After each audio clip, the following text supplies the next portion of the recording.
Vocês já ouviram falar na mística da noite de Libertadores e como tudo pode acontecer? Claro que no futebol, naturalmente, tudo pode acontecer. A gente sempre fala aqui de resultados perigosos, de partidas que podem ser viradas, empatadas, como já aconteceu com o próprio São Paulo no jogo contra o Alianza Lima aqui no Morumbi, onde a gente fez o primeiro tempo espetacular e aí depois a gente acabou tomando um empate. E não só o São Paulo, outros times que já tomaram viradas espetaculares, já fizeram viradas espetaculares. Eu consigo citar várias do São Paulo aqui, dá para lembrar. E como quando essas coisas acontecem, a gente entende por que nós somos tão apaixonados pelo futebol, porque para mim são sempre 90 minutos mais acréscimos.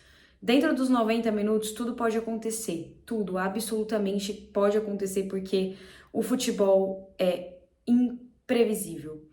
Ele é algo que eu acho que eu nunca vou conseguir decifrar por completo, nunca vou conseguir entender por completo, e eu acho que essa, de fato, é a magia do futebol. E por que eu comecei falando dessa forma? Porque hoje, para mim, foi uma noite de Libertadores, porque eu tenho um afeto especial com a Libertadores. Acho que todo torcedor são paulino tem essa mística da Libertadores, e o São Paulo ficou muitos anos sem disputar, ficou só disputando a Sul-Americana, e agora que o São Paulo está de volta à Libertadores, já no segundo ano consecutivo, é muito prazeroso vivenciar novamente essas noites de Libertadores, porque para mim essa competição tem um apego especial, é algo que ganha mais o meu coração, é a Libertadores. Não que os outros campeonatos não ganhem, claro que ganha, mas a importância que eu dou para a Libertadores é muito grande. E hoje a gente teve uma noite de Libertadores completamente raiz, completamente raiz. Teve de tudo. Tudo que vocês puderem imaginar aconteceu nessa partida, e todas as emoções que eram possíveis de sentir, nós, como torcedores são paulinos, sentimos hoje. Eu acho que isso foi assim comigo e muito provavelmente foi assim com vocês também. Como eu falei já em outros vídeos, o São Paulo se porta de uma forma diferente jogando a Libertadores do que a gente não é acostumado a ver nas outras competições. E hoje a gente já começou com aquele climinha muito gostoso da torcida lá fora, fazendo festa, fazendo a recepção, que sempre é uma das melhores do Brasil, uma das melhores recepções do Brasil. Eu acho que o São Paulo, de fato, tem mais essa tradição na Libertadores, tem esse prazer de jogar Libertadores, e a torcida abraça muito isso. Então já começou nos arredores do Morumbi com aquela recepção que somente a torcida do São Paulo sabe fazer. E aí dentro de campo, o Zubeldia mandou a campo um time razoavelmente parecido, fez algumas modificações, então continuou com o Ferreira, basicamente o time que a gente é acostumado a ver. Cedric, Juan Tressoldi, Alan Franco, Enzo Dias, Alisson, Marcos Antônio, mas o time que a gente está acostumado a ver. E o primeiro tempo do São Paulo começou com um time muito em cima. O São Paulo realmente estava muito entregue, estava com muita vontade. Eu acho que hoje, de uma maneira geral, eu já falo pelos dois tempos. Se tem uma coisa que a gente não pode reclamar, é de entrega e de vontade. Porque o time se entregou e o time teve vontade até o último minuto. Não dá para falar que sequer um minuto o São Paulo deixou de buscar a vitória. Porque a situação do São Paulo, antes de entrar em campo, era a seguinte: São Paulo era o líder do grupo, e se vencesse ou empatasse com o Libertad hoje, São Paulo já estava matematicamente classificado, independente do que acontecesse na última partida, onde a gente vai enfrentar o Tadieres em casa. Só que o São Paulo estava matematicamente classificado com o empate, mas não no primeiro lugar. O primeiro lugar só seria garantido se o São Paulo vencesse a partida, o que não aconteceu. A gente acabou empatando, o que pelas circunstâncias do jogo não é ruim, mas a gente vai falar um pouquinho melhor disso mais lá pra frente. Então, antes de entrar, o São Paulo tinha essa possibilidade. Se empatasse, estava classificado, e se ganhasse, estava classificado em primeiro. E aí teve toda aquela atmosfera e o São Paulo realmente começou com muita vontade, com muita garra, sempre buscando resultado, teve algumas chances, um time extremamente ofensivo, o Libertad com uma postura completamente defensiva, o que era o oposto do São Paulo, enquanto o São Paulo estava muito em cima, o Libertad estava se defendendo bastante, o que é completamente natural, até porque se eles tentassem abrir o jogo, eles já estavam dando espaço para o São Paulo, se eles tentassem abrir o jogo de alguma maneira, o jogo seria mais ainda do São Paulo do que já foi. E aí, devido a esse excesso de vontade, o Alisson acabou dando uma entrada. Claro, ele pega primeiro a bola, mas ele se expõe, ele assume o risco, ele acaba subindo um pouquinho mais a chuteira e a expulsão, para mim, foi bem merecida. Ele foi bem expulso. O que a gente tem que criticar, acho que hoje, que é o meu maior ponto de crítica com relação à arbitragem, é muito do critério do árbitro. Claro que a arbitragem sul-americana, ela é completamente diferente da arbitragem brasileira. Os árbitros brasileiros, eles são acostumados a marcar qualquer tipo de contato. Então, caiu, eles marcam falta. Qualquer tipo de contato, seja dentro da área, seja fora da área, a depender do árbitro, ele marca realmente qualquer tipo de contato. E aí, alguns jogadores aqui do Brasil, eles ficam mal acostumados com isso, porque a gente é acostumado a jogar competições nacionais. Então, eles ficam mal acostumados com isso, como hoje eu vi vários jogadores do São Paulo simulando faltas que não foram e o juiz, obviamente, não ia marcar, porque árbitro sul-americano tem mais essa postura de deixar o jogo correr com mais naturalidade, sem ficar parando tanto. O que eu critico, que é o meu ponto de crítica hoje com relação à arbitragem, é justamente sobre o critério de apitar algumas faltas e principalmente critério de expulsão. Quando ele expulsou o Alisson aos 17 minutos do primeiro tempo, então vamos lá, bora lá. Aos 17 minutos do primeiro tempo, o São Paulo já ficou atrás do placar, já ficou com menos um jogador, o que já desmantelou completamente o que tinha sido preparado para essa partida. Mas aí a gente tem alguns pontos positivos que eu vou falar com relação ao Zubeldia, porque eu já falei aqui para vocês.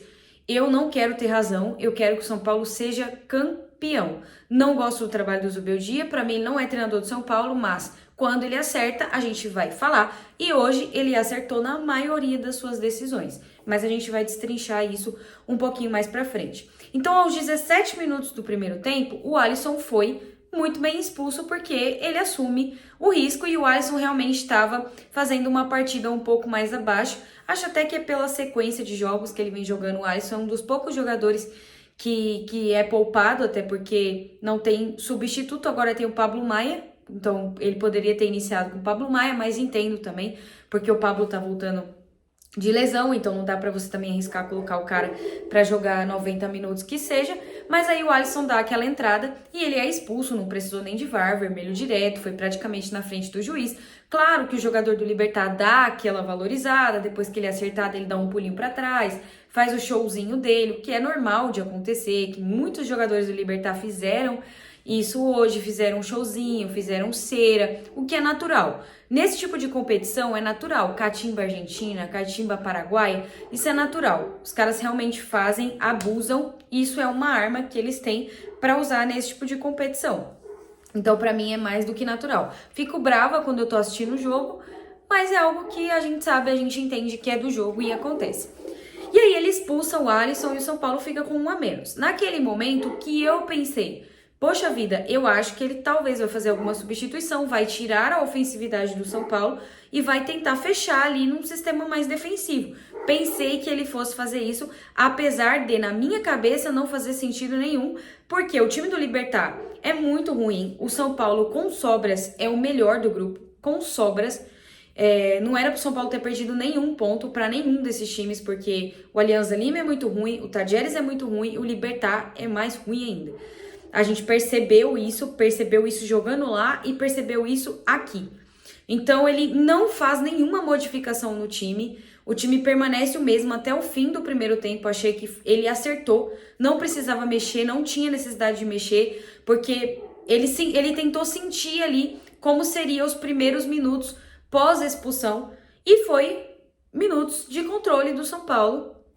Porque o time do Libertad estava muito fechado.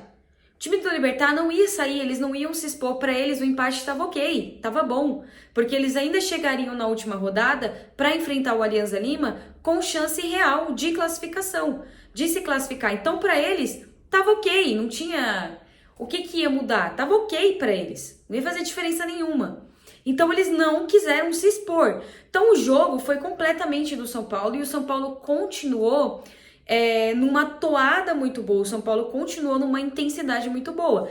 Mas é natural quando você tem uma intensidade no 12, você não conseguir manter. Isso é natural. Nenhum time vai conseguir manter o ritmo por 45 minutos. Isso é impossível, o cara vai se cansar. E mais pro finalzinho do primeiro tempo, o São Paulo realmente se cansou, que foi quando o Libertad teve algumas chances, porque o São Paulo começou a não ficar tão em cima, não marcar tão bem, a dar chances, a dar espaço para eles.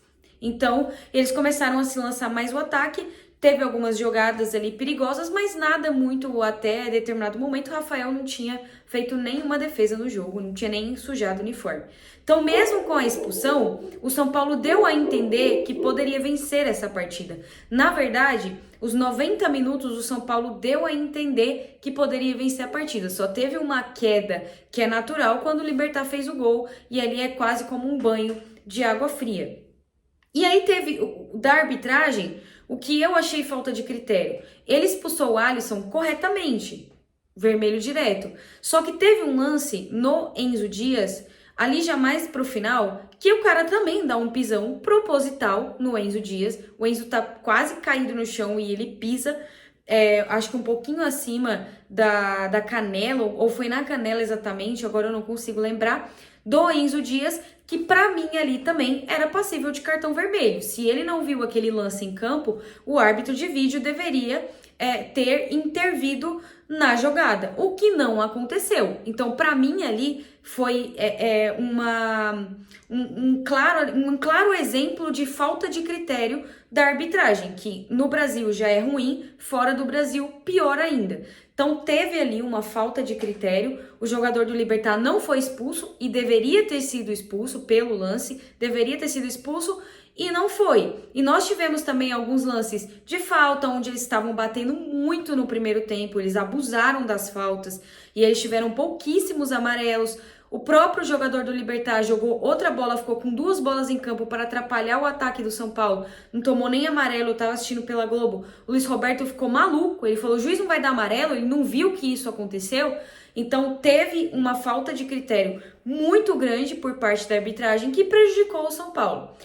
Só que isso, novamente, a gente volta novamente para a questão de bastidor. O São Paulo não tem bastidor. Por quê? Porque o nosso presidente é blogueirinho. Então ele não está preocupado se o São Paulo está sendo prejudicado nas 3 competições. São Paulo foi prejudicado no Paulista, aonde o Palmeiras foi beneficiado e avançou para a final justamente porque foi ajudado pela arbitragem. Vale bem a gente ressaltar aqui. No Brasileirão nós já fomos prejudicados, em eu acho que 2 jogos do Brasileirão nós já fomos prejudicados, e agora na Libertadores. Então assim, falta só a Copa do Brasil pra gente fazer aí os Cavaleiros do Apocalipse, a gente ser prejudicado em todas as competições, porque o nosso presidente, ele tá mais preocupado em puxar o saco da CBF, em ir lá na Conmebol, bater na porta da Conmebol e pedir pra Conmebol antecipar a premiação. Então com que cara você vai chegar lá para reclamar de arbitragem? Você não vai ter cara.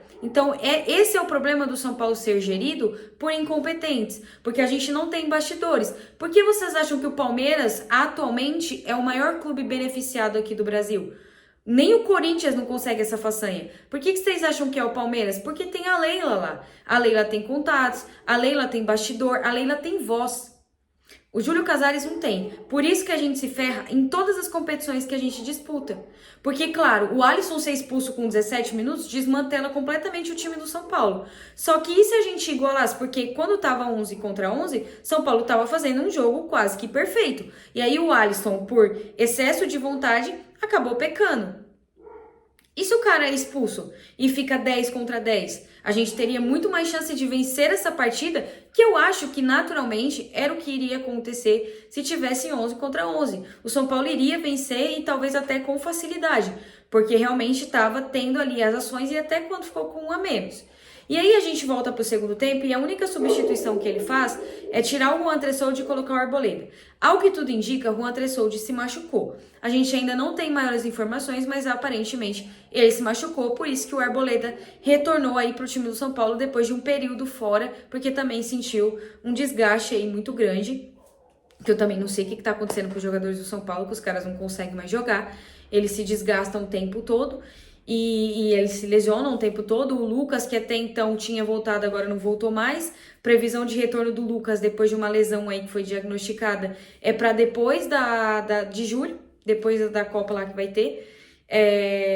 Então, assim, eu também não sei o que está acontecendo com os jogadores do São Paulo. Alguém precisa vir a público para explicar, porque não é normal, né? Lucas, claro, é a idade dele também, mas a questão é do DM do São Paulo, que é bem de uma porcaria que libera o jogador se o jogador tá em condições de jogar realmente. E aí a gente volta pro segundo tempo com essa substituição e o São Paulo novamente permanece em cima do Libertad, sempre tentando, sempre buscando gol, e a gente volta de novo aquele velho problema do São Paulo, que é, novamente, perder gols em cima de gols. O Ferreirinha perdeu um gol, o Alan Franco perdeu um gol embaixo da trave praticamente, e é claro que a bola pune. Quem não faz, toma. Isso é, assim, a coisa mais antiga do futebol. Quem não faz, toma. O São Paulo errou muito, mas assim, o São Paulo não errou pouco, errou muito em finalização. Abusou mesmo de pecar em finalizações. E aí o Libertad numa bola parada, que pra mim, o gol do Libertad vai completamente na conta do Cedric, que hoje fez uma partida pavorosa, foi uma das piores que eu já vi ele fazer pelo São Paulo. Errou praticamente tudo que ele tentou. E ali numa bola dominada, era uma bola dominada nossa, ele faz uma falta ridícula. E aí é o lance do gol do Libertad. Num lance de bola parada ali, não entendi o que aconteceu na área, o cara conseguiu cabecear, não estava impedido e fez o gol. Isso é quase como que um balde de água fria no São Paulo, que estava muito bem na partida, estava muito perto de fazer o gol, se calibrasse um pouquinho melhor o pé, e aí acaba tomando o gol, e aí é um banho de água fria, e ali realmente começa no total desespero. E aí vocês conseguem entender o que eu tô falando de noite de Libertadores raiz, porque nós provamos dos demasiados sentimentos nessa partida. Então o São Paulo, no desespero, se lança ao ataque, e aí a gente tem um ponto que é interessante. Ele tira o Cedric e coloca o Ferrarese. O Ferrarese entra muito antes, na verdade, da saída do Cedric, e aí logo depois do gol do Libertad ele tira o Cedric e coloca o Luciano, se não me engano. E aí a gente entra num ponto que eu acho muito importante a gente elogiar: a substituição. Claro que, se vocês analisarem, são 5 letrinhas que fazem muita diferença na vida do São Paulo. E eu acho que o Zubeldia tá começando a entender isso. Cotia. Quantas vezes Cotia já salvou o trabalho do Zubeldia? Até rimou. Quantas vezes os moleques da base já salvaram o trabalho do Zubeldia que nem queria usar eles? Nem queria. Começou a usar a força. O Lucas Ferreira, o Matheus Alves, o Rian quase não é utilizado. E hoje ele chama o Lucas, que o Lucas já era para ter estreado há muito tempo. Há muito tempo. Só que sempre acontecia alguma coisa, parece que estava predestinado. Sempre acontecia alguma coisa que o moleque não conseguia estrear. Sempre acontecia alguma coisa. E hoje ele estreou. E com apenas 17 anos de idade, ele praticamente nos acréscimos, que já tinha entrado muito bem, já tinha feito uma fumaça ali, ele nos acréscimos faz o gol da vitória, o gol da classificação do São Paulo, o empate ali com o Libertad. E aí explode o Morumbi. Eu realmente achei que a gente até poderia, se o juiz tivesse sido um pouquinho mais caridoso, que era necessário, porque o Libertad fez uma cera do caralho. Se ele fosse um pouquinho mais caridoso, ele podia ter dado um pouquinho mais de acréscimo, mas não deu também, a gente não sabe se ia sair gol ou não. Mas ele explode o Morumbi, um gol muito merecido, um gol merecido para ele, com 17 anos, que não se intimidou com a Libertadores, não se intimidou com o Morumbi lotado, não se intimidou com o Michigan, não se intimidou com nada. Com 17 anos ele foi lá e fez o gol da classificação do São Paulo. O São Paulo está classificado para a próxima fase da Libertadores, graças ao gol de um moleque de 17 anos de idade. Vocês têm noção disso? Vocês têm noção o que é Cotia para o São Paulo? Vocês têm noção do que são esses meninos da base para o São Paulo?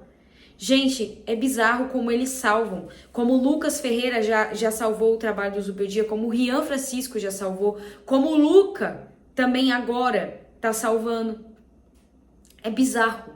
Bizarro o quanto o Cotia é importante pro São Paulo. O quanto o Cotia revela talentos. E essa nova safra agora, que subiu da Copinha, é absurdo a quantidade de jogadores bons que tem. É absurdo. Rian Francisco, Negruti, Matheus Alves, Lucas Ferreira, o Luca, o Henrique, o Mike, que é lateral, que provavelmente com a saída do Igor Vinícius, ele vai ter mais espaço.